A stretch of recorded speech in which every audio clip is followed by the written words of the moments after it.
Oi, pessoal! Olá! Bem-vindo a mais um episódio do Inglês no Micro Rádio. E eu tô aqui para dar aquele meu recado diário, como vocês já bem sabem. Mas eu tô aqui para relembrar, principalmente, que o sorteio do Cambly já começou e vai até o dia 28 de outubro. Você que tá aí comendo mosca, tá deixando de participar de um sorteio super bacana que vai dar 2 planos para 2 pessoas diferentes, um de adulto e um plano criança. Os 2 planos têm 1 mês de 30 minutos por dia, 5 vezes por semana. Ou seja, é muito bom. É muito importante que vocês lembrem que é errando que se aprende e tem que deixar essa vergonha de lado, hein? Então, por isso que a gente está aqui sempre reforçando que você pode ir lá no cambly.com ou no aplicativo do Cambly e colocar nosso código Inglês no Micro Podcast e testar a plataforma, testar o professor. Tem de todos os níveis possíveis. Você pode filtrar de acordo com o que você queira falar. E usando o nosso código, você ganha uma aula de graça. Então é isso, tá? Para participar do sorteio, é só ir no link que a gente colocou aqui nas show notes, colocar seu e-mail e pronto, já tá concorrendo. Então é isso. Agora, on with the show!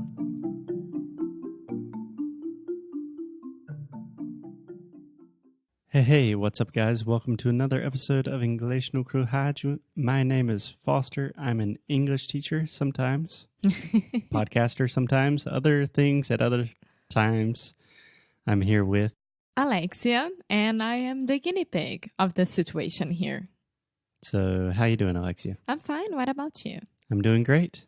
So this week on the show, we are continuing our conversation about the fact that Alexia and I are getting a little bit older. We are turning 30 years old next month. At least I am. Alexia is in 2 months. Yes. So we accept birthday presents. So yes, we accept birthday presents in the form of money, PayPal, or any way that you want to send money online. Okay, just kidding. But we have been talking about this article from Entrepreneur Magazine titled 29 Things You Must Do Before You're 30. And we're just talking about some of the items on the list, having fun with it. So today, Alexia, we put some of the items that had to do with travel all into one group. So where do you want to start? Let's start with moving to some place entirely new. Ooh, I like this one. That's good. So the advice here is at some point before you turn 30 years old, you should move to an entirely new place. That means, the way I understand it, that means live in a foreign country for a substantial amount of time. Yeah, it doesn't. 1 month is not a substantial amount of time. Yeah, I would say at least 6 months, preferably more than a year. How do I say Substantial. Substantial. Yeah, the first sound is the schwa sound, o som do schwa, aquele som bem relaxado em português. Substantial. Substantial. Substantial. Almost. Okay. Substantial. There we go. Okay. Great. So what do you think about this idea, Alexia? You have moved to different places. You have lived in Brazil, Portugal, the U.S. Do you agree with this? I don't agree with that. I think that I just moved to an entirely new place right now. This is the first time that I'm really moving and staying there. Okay, but you have spent substantial amounts of time in different countries, and would you agree that that is a positive thing that most people should experience if they can? Yes, because of course, if you can, we are not saying here that you must do it. No, only if you can. It's very important. The first point is to getting more mature about yourself. Mm-hmm. Or you could simply say maturing. And you're going to learn so much about the other culture, about the other language, about everything. You think it's important to learn about other cultures and languages? Yeah, because, of course, I was raised in Brazil, which has a different culture, of the United States, for example. A different culture than the United States. Than the United States. And it's very important when you go to the south of the United States and understand how people think and why they think that way and why they do this different things that Brazilians in Rio, they don't do it.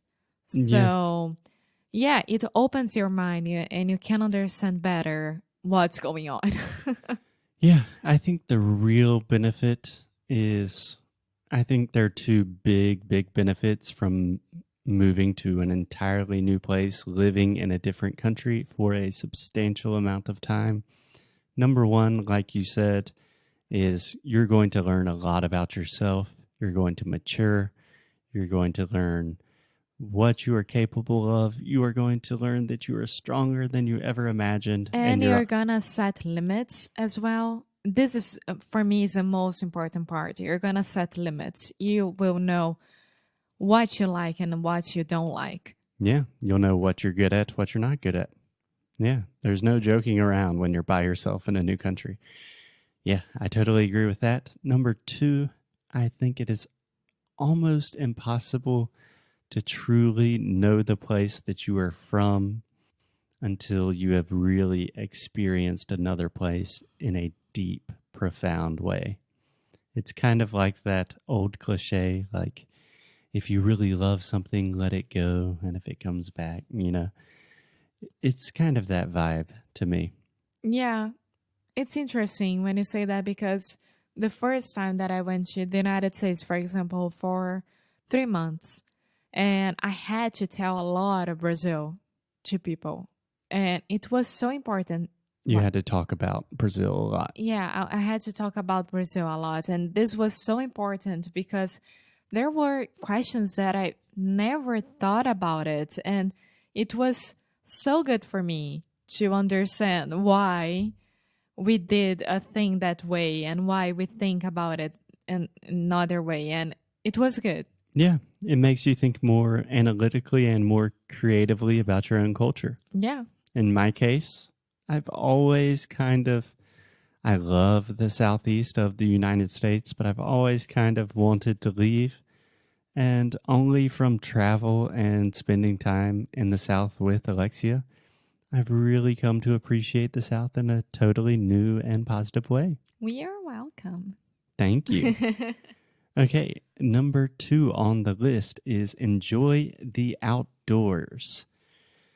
So this really tells us what day and age we are living in, that before you're 30, go outside. What do you think about this one, Alexia? I think this should be for any age. You don't have to, if you're 40 or 50 or 60 or 70, go outside, go explore. And yeah.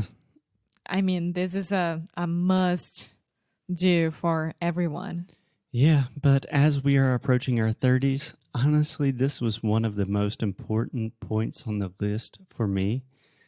I think because as a child, as a teenager in my 20s, I've always loved the outdoors. I love spending time outdoors. And I realize as I'm getting older, I'm spending less and less time outdoors and more time in front of a computer screen. So I don't think it's like this crazy experience you need to go to the Grand Canyon, but it's a friendly reminder. Yeah, go outside. Outside is good. Trees are good. Yes, but also I disagree with you because I think it's a phase of our lives right now that we are having to work much more than we used to. And when you were in college, for example, your college, your university is in a place that it's amazing to hike, to go outside, to walk. And in terms of nature, yes, it's very naturally beautiful. And I didn't have that, for example. Yeah. So I think it depends. I would say it's not a phase, though, because in college, first, we didn't have cell phones. So literally, it's like if you want to go hang out with your friends, you have to walk outdoors, walk to their house, and you're like, hey, what are you doing? You want to go outside and walk around? So I don't know if I agree with you that it's a phase, but I think it's a great, friendly reminder. No, that's for sure. We agree with that. Just going outside, getting some fresh air, that's something all 20-somethings should do more of. Yeah. Okay, and the final point today is get lost. I don't understand if it's like you should get lost with yourself because you're going to find your way back, or like you are hiking and you get lost and you had to call the police or the firefighters. I think a little bit of both. From what I understood in the article, it's like you should physically get lost. I don't like that. Why? And then I had to call the firefighters like, hey, I'm lost. I don't know how long and will take for me to go back. And there are a lot of snakes and bears or whatever.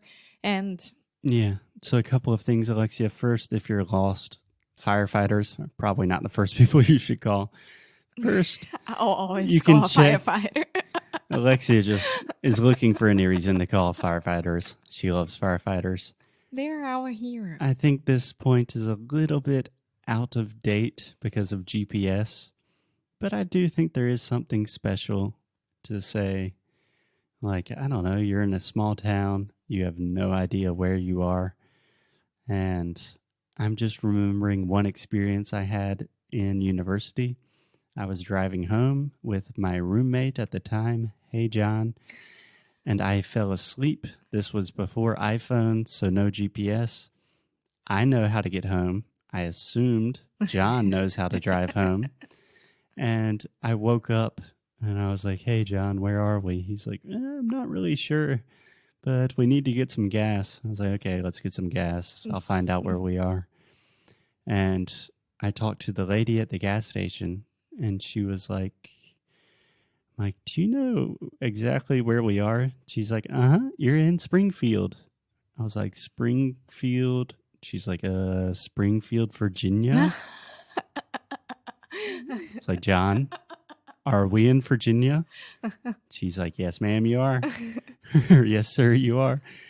And at the time, that was a horrible experience because a 4-hour car ride lasted like 12 hours. And there was no point for us going to Virginia. I imagine your mom freaking out about it. Everyone was freaking out, including myself, but it created a great memory.